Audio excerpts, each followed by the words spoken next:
Good morning. Welcome. If it's around 9 o'clock, it's time for Lovebabz, Lovetalk. I'm Babz Rawls Ivy. We're talking today. I'm not spinning any music. I've got Shawn Wooden in the Lion's Den this morning. Good morning. Good morning. How are you? Great to be here. I'm glad. I know you've been here before. You were talking to Paul. You talked to. But I'm talking to you now. Now You're talking to me. So why do you want to be state treasurer? I want to be state treasurer because I love public service, and I've spent 25 years working for labor, fighting for working families, focused on retirement security. 20 years as a public pension fund investment lawyer, 15 years representing the state treasurer's office, the office that I am now seeking. I've worked in state and local government, right? So this is kind of the culmination of a lot of years of experience. And current state treasurer Denise Napier is stepping down, and this is for someone who's passionate about public service and who has my background. Okay, this is really an exciting opportunity to bring that all to bear in our state treasurer's office.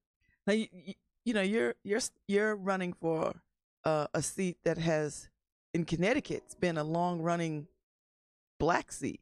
Somebody's black has sat in that seat a very long time in succession, right? Yeah.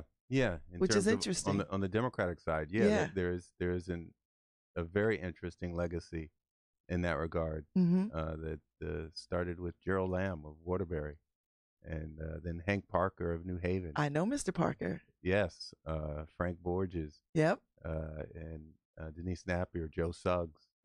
Yeah, so there's definitely a long legacy and tradition. Do you feel some pressure around that? I mean, do you carry some of that weight too? Do you feel that? Not really. I mean, it's important to me, right? And I don't believe that we should have a black seat or anything, right? I think, if somebody black wants to run for governor, we should do that. Lieutenant governor, right? So I don't believe there should be a particular seat. And in this race, I'm the most qualified candidate. Right? You're young. How old are you? I'm 49. That's young. Are you the youngest? I am I don't know that I would be the youngest treasurer ever elected. No, Frank Borges, he was certainly younger. Okay. When he was elected. So you come up through the Hartford political system, sort of. Yeah. Right? Because you were on the council. Right. So I spent 4 years as the city council president in Hartford. And what was that like? I describe it as, so I was born and raised in Hartford. And so because that's an honor. That's a big honor right there. Well, I was going to say, I describe it as one of the biggest, honors, certainly, of my life, being a kid from the city, and also one of the greatest, most frustrating, challenging jobs I've encountered. Right, municipal government in a major city that's struggling financially. You really gotta figure it out. And so it's not for the faint of heart, right? But when I talk about being prepared to be state treasurer, that's all part of that body of work, really, that body of experiences, right? So it's not just that I know a lot about public pension funds. It's not that I know a lot about like investing with respect to public pension funds. I know a lot about government. And you're an attorney. You are a working attorney. Yes. Okay. When I'm not campaigning, but yeah, I spent 20 plus years practicing law at a major Now you firm. were bused. You were a kid that was bused to a white schools, sort of. Well, no, definitely. when the schools, like many urban communities, just a struggling educational system. Mm-hmm. And when in third grade, my parents, there was a desegregation busing program that my parents put me in, Mm-hmm. and I was bused 2 towns outside of Hartford to Manchester, Connecticut. And what was that like? Do you have some recollection of that? Oh, I have vivid recollections of it. It was physically hard, first of all. Yeah, because you Right. got to get up early in the morning. Early in the You got to morning. get the bus, and you're a little kid. That's right. Right. And which started with a yellow bus. By the time I got to junior high, they cut the funding. They're like, no, y'all got to take the city bus. Oh. Right. So literally, I was on the bus close to 2 hours each way. Mm-hmm. Right. Because, the bus would stop every few blocks. And so it was long days. And so in that sense, I have vivid recollections of it. And then I remember in junior high learning about apartheid.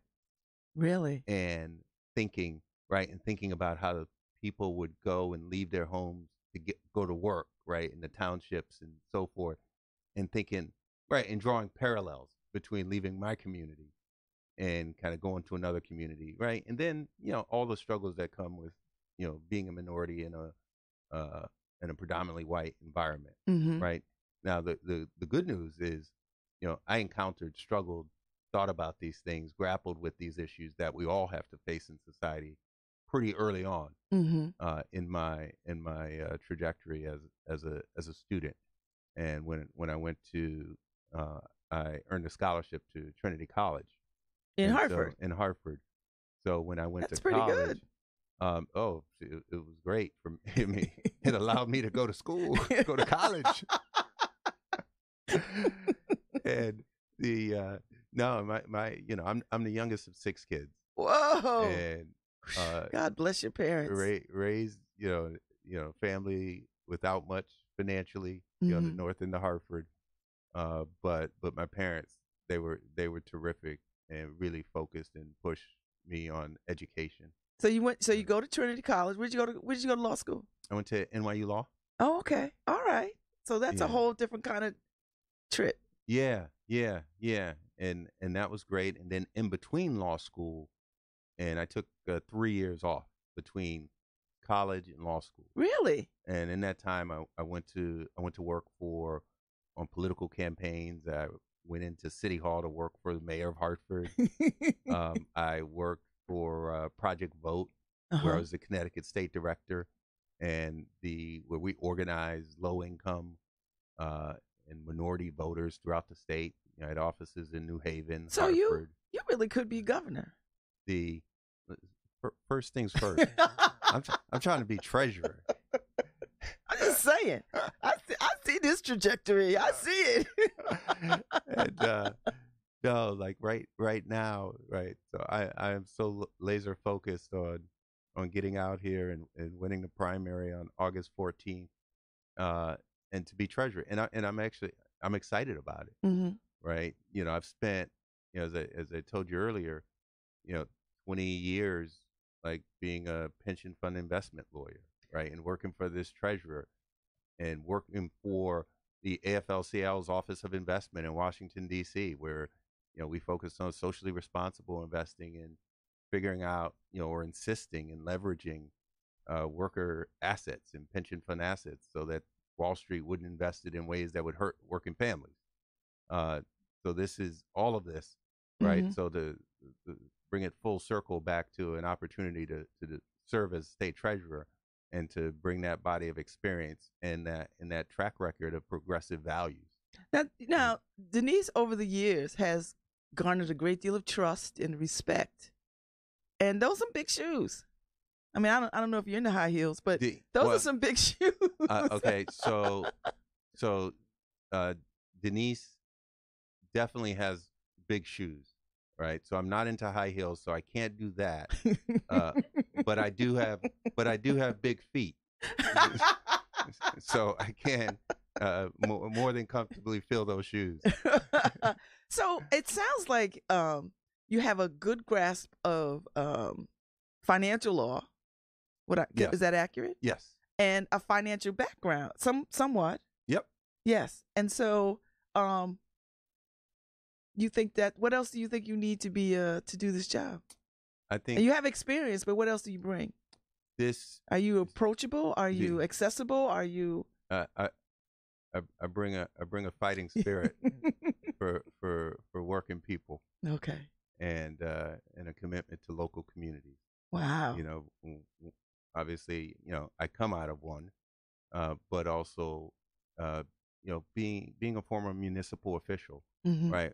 So front and center is always like, how can the state kind of better help local communities? How can the state treasurer, and I call it connecting the dots, how can people in New Haven kind of feel an impact of what it means to have a state treasurer that's thinking about them, that's, you know, wants to, right? Because a lot of times, you know, a lot of people, they don't know what the state treasurer does. I was going to ask you, what does the state treasurer do?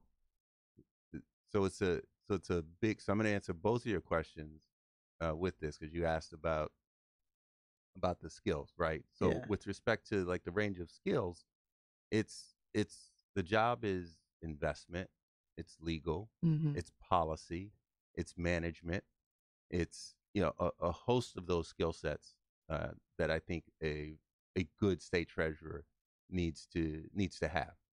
And with respect to the various aspects of the job, there's a $30+ billion pension system that the treasurer manages. There's the debt and all of the borrowing for the state, $20 billion worth of borrowing that's outstanding that the treasurer manages. This is schools, roads, bridges, you know, pet projects, I'll bet you, right? So that's also part of the job, corporate governance, right? This is using our ownership interests in corporations to actually vote our shares and to have a voice at shareholder meetings and impact boards of directors, right? And shape corporate behavior, right? That's another big part of it. Second injury fund and workers' compensation is managed by the treasurer's office. The Get Chat, right? The college savings program, the 529, that's managed by the treasurer's office. Financial literacy, right? So there are lots of things right in the office. In addition to that, the treasurer sits on some pretty significant quasi-governmental authorities. This is the State Bond Commission. So that's where everything that we borrow for has to go through to get approved by the state. The treasurer sits there. Connecticut Innovations, which is our venture capital arm of the state, where we invest in Connecticut companies. The treasurer sits on that board. The Housing Finance Authority, the Health and Education Facilities Authority, so for our hospitals and higher ed institutions, the financings for that. The port authorities, right, both airport as well as our water ports. Man, that's a lot. It's a lot. That's an outrageous amount of commitment and responsibility. Yeah. You up for it? Oh, I'm more than up for it. Yeah. I'm ready. You are? Yeah. You know, you can't spend this long working with the office, you know, 15 years and being in government, right? So coming to this, right? Some people talk about, and there used to be a lot of talk about this, like, oh, you just go from the private sector and government, and you can go into government and just do a really good job. And I've spent time in the private sector, and I have respect for it, right? But this is not a job for someone who has no experience in government, right? Government is different, right? The mission of government is different. Somebody should go and tell the number 45 that. well, I mean, that's Exhibit A, you know, Donald Trump, like, right? And the truth is, I don't think he's that good in business either. But and some would agree with you. but that's the premise of his candidacy, right? But here we have, you know, I'm a candidate with experience with public pension funds and this treasurer's office and experience in government. And I'm the only one with that set and range of experience. That includes my Democratic opponent. You have an opponent? I don't see anybody but you. I don't. Is there somebody else? You don't have to say who it is. But yes. So the Democratic Party has endorsed me Yes. To be the candidate. Mm-hmm. But I do have an opponent out of Greenwich, Connecticut, who's running, and that's why we have a primary on August 14th. Yes, people, And please get out to vote. that's right. And if you're going on vacation, get an absentee ballot. That's right. This is important. So, Shawn, talk to me about, what Connecticut is having a fiscal financial issue right now. Would you say, is that accurate to say we're having some struggles? That's very accurate to say. Yeah, our state is in trouble. We're in trouble. Our state is in trouble.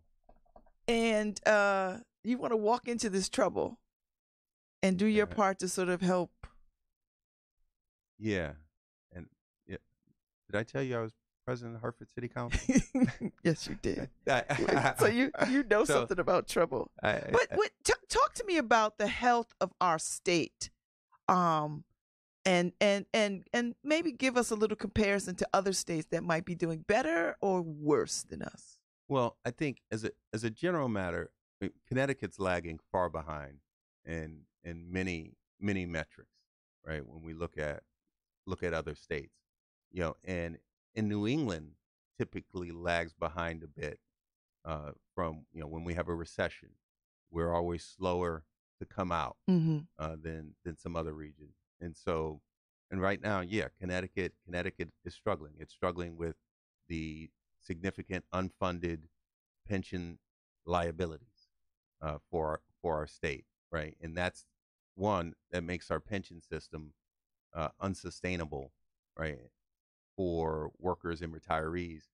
Also puts a tremendous burden on taxpayers, present and future, right? So that is something that is significantly undermining the fiscal health of our state that has to be addressed. And I think we've got to do it in a way, right? The Republicans would seek to wipe out vested pension retirement benefits or to reduce them. I don't believe that's morally right, and I don't believe it's legally permissible either, right? So that's the challenge. That's part of the challenge that we face. But moving forward, we have to address it. This problem has been decades in the making, and basically our budgets approved that on an annual basis don't pay into the system what's required, right? This happened in good years and bad years in our state, and we have to stop that. So that's one piece. The other is kind of creating a budget or budgets for a state that address these significant structural deficits year after year, right? And doing it and crafting budgets in a way that are sustainable and preserve our priorities, right? And certainly, I'm a lifelong Democrat. I believe in democratic values and safety nets, and so that's the struggle that confronts us. How do we get the fiscal house in order, but do it in a way that, and I come at it from a democratic perspective, in a way that's mindful of our core kind of democratic values. So when you're doing this work, Shawn, are you looking at, are you paying attention to what other states are doing? Do you look at other states and say, you know what, I kind of like some of that over there, and I like some of this over there? Sure. Who's got your eye right now, or whose state have you said, you know what, I appreciate some of that, whatever is going on there, and I wonder how we could implement some of that here? Yeah, so there are different states, different features of different states, right? And so Massachusetts, right, in their retirement system, for example, there's, and I've written on this maybe a year or so ago, right? They actually have an interesting way, right, coming back to thinking about how states can help local communities and local government, of where local pension systems can participate with the state system from an investment perspective, and what that means, right? Or why does that matter? Because the ability to potentially generate higher returns for local communities their pension systems. And that's what, the higher returns you generate, the smaller amount of taxes and operating budget resources have to go into supporting the pension system. Mm-hmm. And so that's one of the things, just looking north to Massachusetts, that I think potentially could be very attractive for our state. I like that. So you got to zigzag this whole state. Like you got to go knock on doors and see people and show up at things. How's that going? What have you learned about Connecticut in this process? That we are an incredibly diverse state, and we're a beautiful state. I grew up in Hartford. I went to school in Manchester, Connecticut. I've worked in Stamford and Greenwich. So I haven't been in a bubble in our state, but running statewide, I've visited, more than 100 communities throughout this state. And it's just one, I've been very well received in so many different communities across this state. And two, it's just beautiful to see. We really do have a nice state. And sometimes I think sometimes we're so negative on ourselves, Mm-hmm. right? And I get it, right? When people, certainly, my former constituents, in Hartford, when people are struggling, sometimes it's hard to see the beauty of where we are. But I think part of the role of those of us that seek public office and serve, right, is to provide hope, Mm-hmm. right, and not just blind hope, but to have plans and a vision, right, to make people's lives better, Mm-hmm.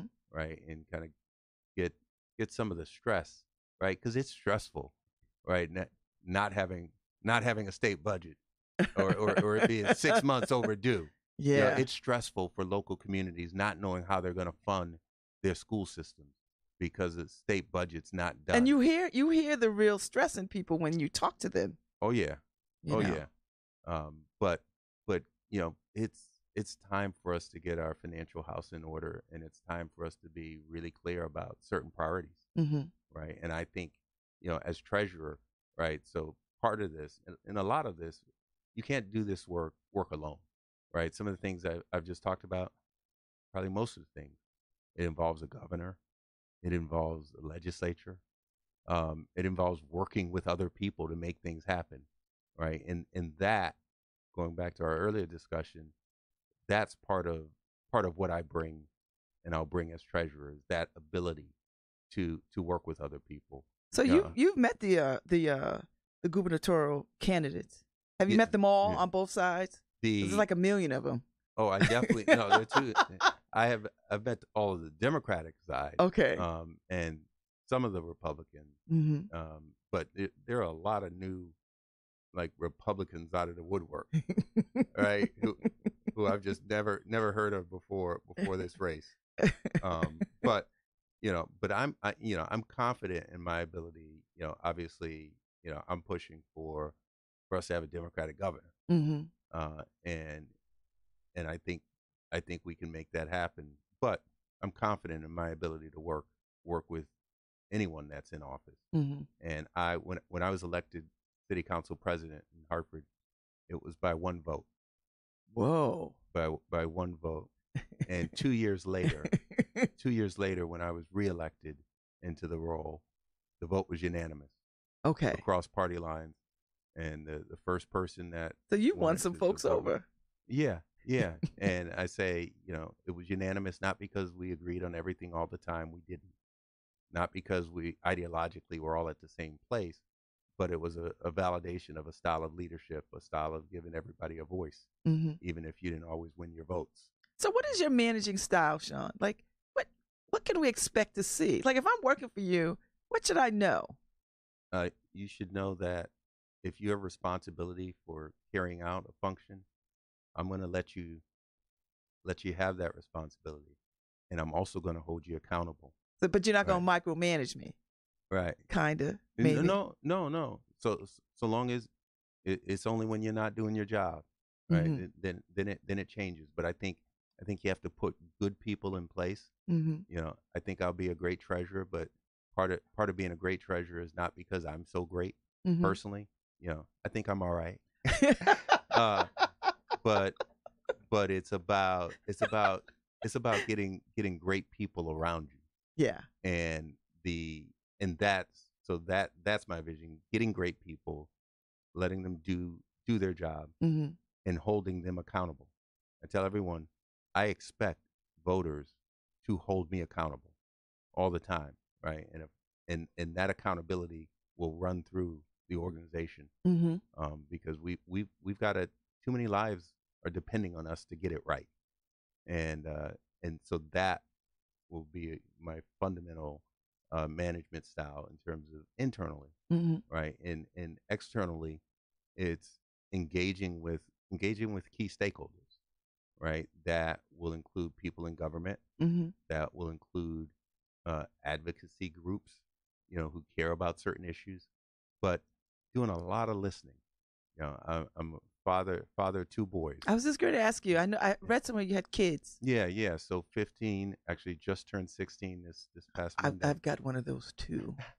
Yes. And I've got a 12-year-old. Oh no, I don't have one of But those anymore. My youngest is 16. okay. Oh Lord. Yeah, so I do know. but I tell my kids, you learn so much more by listening and not talking. Are they enjoying your run? Do they They help you? Are they participating, or they're like, uh, no, Dad, that's all you? they participate from time to time. Okay. Yeah. I know they yeah. got good social media game. I bet you. Yeah, for sure. Although, at one point, one of them told me I needed to step up my game on Oh, social media. you know, when they tell you that, you got to listen because they know. Right. But yeah. So the kids, sometimes they come out. Sometimes it's like, no, you do your thing, Dad. Mm-hmm. But they're definitely supportive, and I actually got their blessing to run. Because this is it's public, and they're kids, and sometimes they get a little spotlight. Right, and they don't want the spotlight. Yeah. Right, they just want to do their thing. Yes. Which I completely understand. You understand? Yeah. Okay.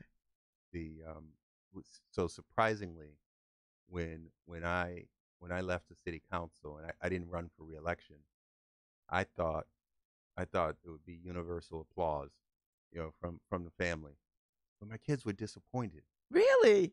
And they just totally shocked me, right? Like, they're disappointed. I'm surprised that they're disappointed and surprised, right? I was like, well, you certainly didn't give any indication while I was serving that it meant something to you, but it did. It did. Or they respected the service, right? Which I talk a lot about my parents and how they showed me they weren't political, right? But they were community minded Mm-hmm. people, right? Mm-hmm. And when you run, you really think, like, what makes you tick? Like, deep down inside, like, why are you doing this, right? And I had to think about it and reflect, and it's like, okay, it's a different version of what I saw from my parents, Mm-hmm. right? Helping people in the community. And your kids will see this, and it may catch a fire for them too. Like, right, it but I gotta stop them. I gotta stop them. I'm like, don't do what your dad is doing. Have a better life.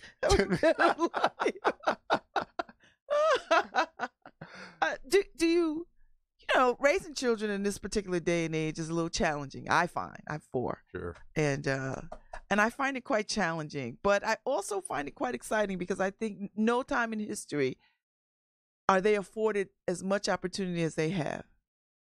And they get to see, and I think representation is important.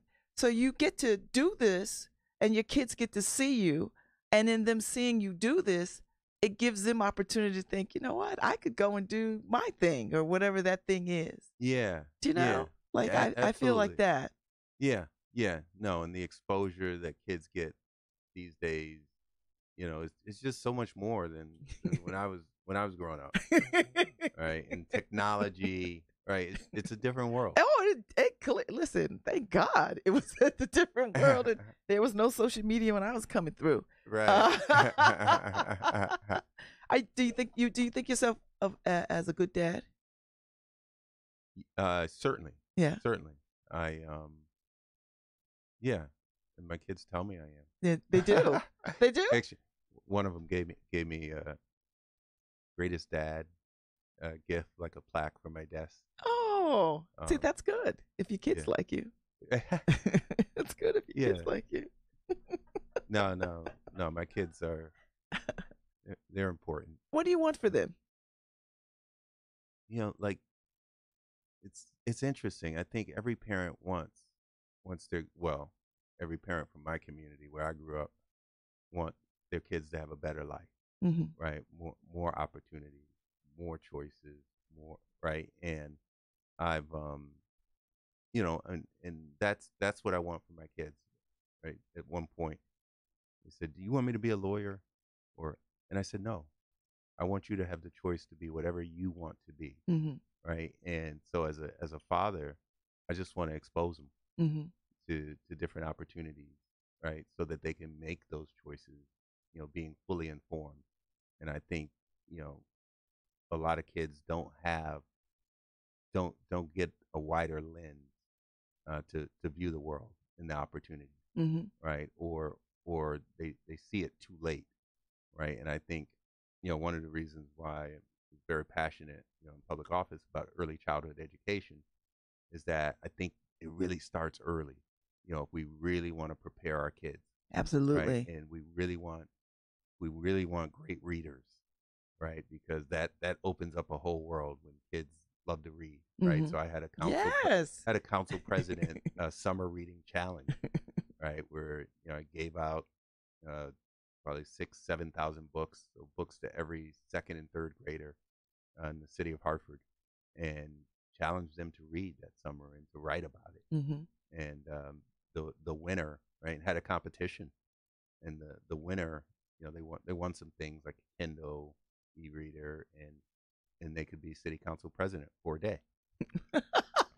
And so it had a winner, I like and that. and a young girl who she spent the day at city council, and she met with the mayor and opened up the city council meeting and did some other things. So it was fun. It was fun, but that was all about talking about kind of early education Mm-hmm. and the importance of reading, right? And dealing with summer learning loss, and those issues. Mm-hmm. But yeah, so I think education is really important to me because even me personally believe it changed the trajectory of my life. Just getting a good education. Mm-hmm. So why should women vote for you? Why should well, one because I've been I mean, you're supportive good of. looking, but Oh, stop. you got something more. Why should women vote for you? Tell us why women should vote for you.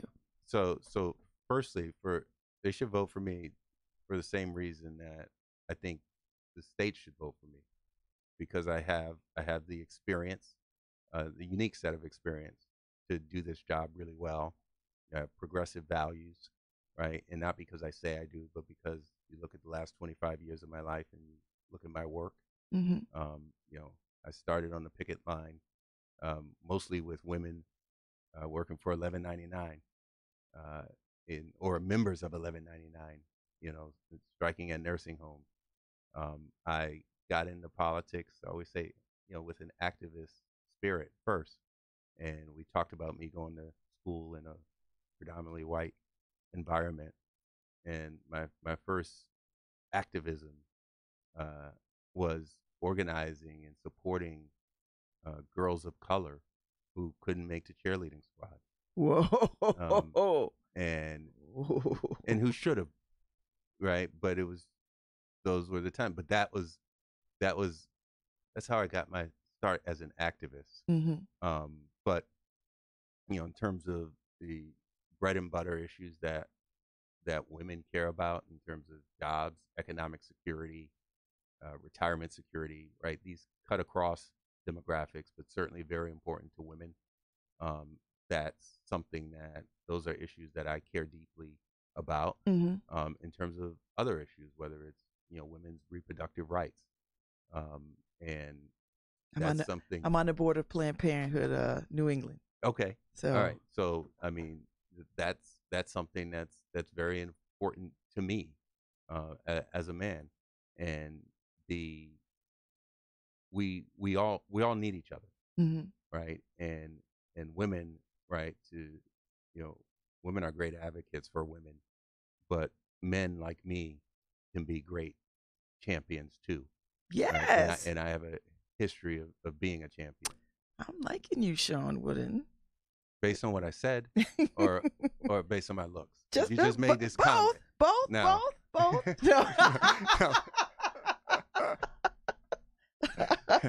I feel objectified. And please accept my apologies. but the truth is the truth. So, you're running for state treasurer. You want to do this work. You have a lifetime of service already to this. Where do you live? Where do you live in the state? I live in Hartford. You live in Hartford? Yeah. And Black folks want to know, do you have a church family? Do you have a church home? Not right now, but yeah, I grew up in the church. What's the denomination? Can you say? Yeah, I grew up in the Episcopal Church, St. Monica's church. Okay. In the north end of Hartford, and then became a member as an adult, like after college, of the UCC. I'm a UCC member. Yeah.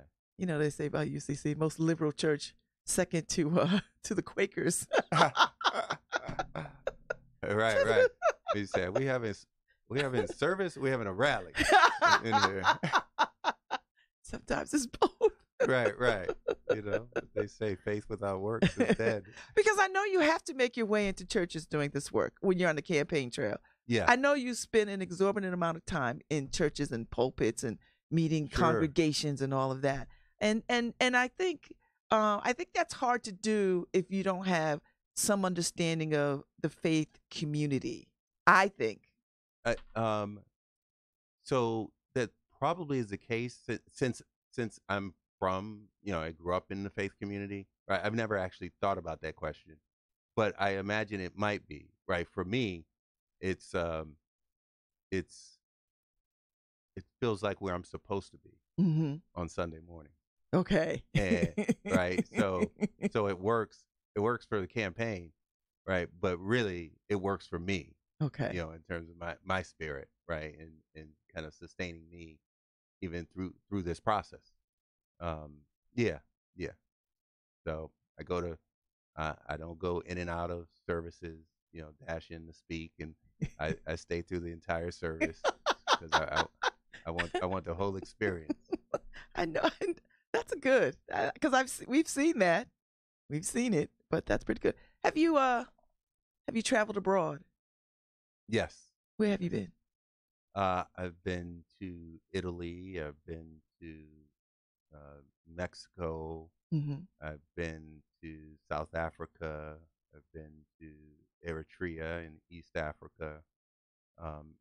You look Eritrean. You do. Oh, that's funny. You have the complexion of a great many Eritrean people. Yeah. When you were there, do they connect to you? Yeah. And so they say, right, and they say, "You Habesha?" Yeah. Right. Yeah. So I've spent time traveling, and of course, Caribbean, Haiti. Mm-hmm. Are you of Caribbean descent? I am not. Okay. Although that's the other thing, right? I grew up in a church that was at least 50% of Caribbean descent. Wow. So there are a lot of people who also think I'm of Caribbean descent. Yeah, I thought that too. So but that's the thing about people of color. You could tease out all kinds of nationalities and ethnicities. That's right. I'm just plain old black. African American. Like that. You know, What are you well, reading these days? the news clips. The 'Cause you don't have much time, but no, not much time, but I have. but I knew Barack Obama was a big reader, right? He was a voracious reader. Even while he was campaigning, he'd find time to read. And you strike me as someone that might be of that cut from that cloth. So not by my bed, I have a stack of books. And Me too. And the other thing is both sides. Right, I don't read one book at a time. Me too. I'm the same. We're the same people. Right. But the problem is I also like really thick books. I Right, like big books that I cannot lie. Oh, you're onto something with that one. But like the autobiography of Lyndon Johnson. Okay. Right. So that's one of the books. But these things are like 500, yes, 600 pages. Like War and Peace. Right. And it's got great stuff. Yeah. Right. But it's a mission, right? And during the campaign, I am very focused on the campaign. Yes.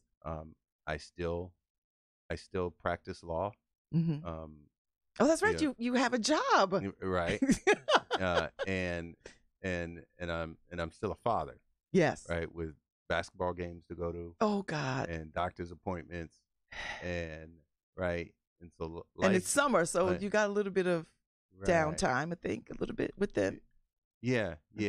So so life is pretty full right now. Mm-hmm. Is there a Mrs. Wooden somewhere? No. Okay. Listen, my I'm mother, asking because people are asking. My mother. Your mother. That's a good answer. She'd be proud to hear that too, I bet. That's a good answer. So, all right. So, how are you taking care of yourself on this journey? Because this is grueling work. I've been a politician, so this is grueling. How do you take care of yourself? What do you do to relax and unwind? Is there opportunity for that? I take long showers. Because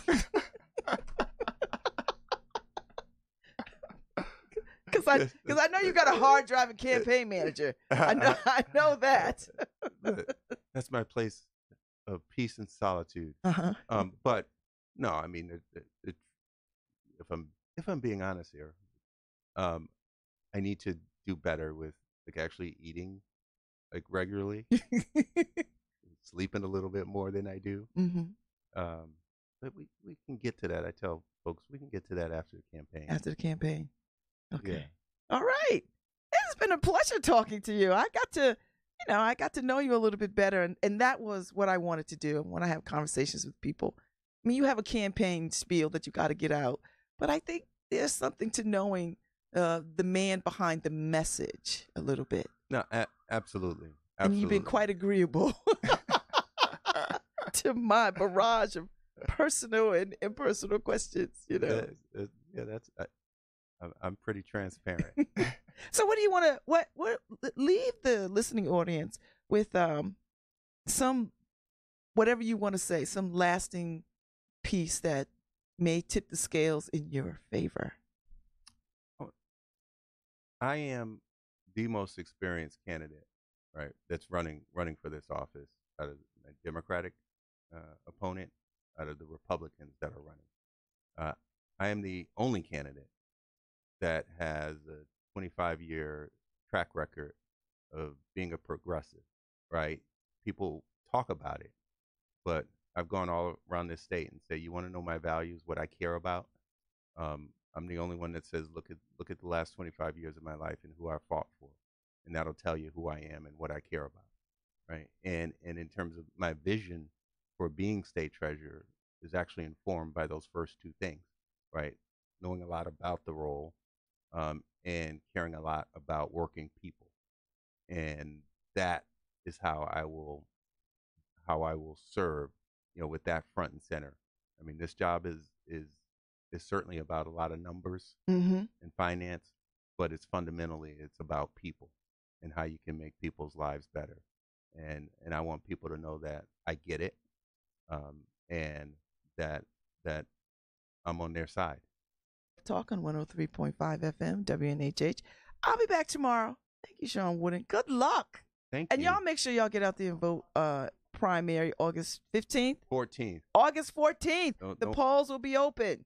Don't wake up on the 15th talking about you got to go to vote. August 14th. August 14th. Tuesday. I better see y'all out there. If you need a ride, call me. Thank y'all.